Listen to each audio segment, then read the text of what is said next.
حضرت عمر رضی اللہ تعالیٰ عنہ سے روایت ہے، فرماتے ہیں کہ جب کوئی بھی صحابی جب رسول اللہ صلی اللہ علیہ وسلم کی بارگاہ میں حاضری دیتے تھے تو کہتے تھے فدا کا ابی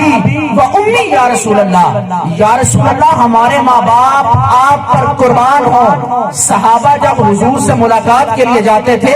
تو یہ کہتے تھے کہ فدا کا ابی و امی یا رسول اللہ ہمارے ماں باپ آپ پر قربان ہوں، میں قربان ہوں سیدہ زہرا سلام اللہ علیہ کی ذات پر کہ جب سیدہ زہرا سلام اللہ علیہ آتی تو مصطفیٰ کریم علیہ السلام فرماتے فدا کا ابی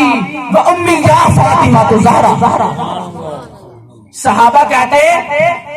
کہ ہمارے ماں باپ آپ پر قربان ہوں، اور مصطفیٰ کہتے کہ زہرا میرے ماں باپ تجھ پر قربان ہوں۔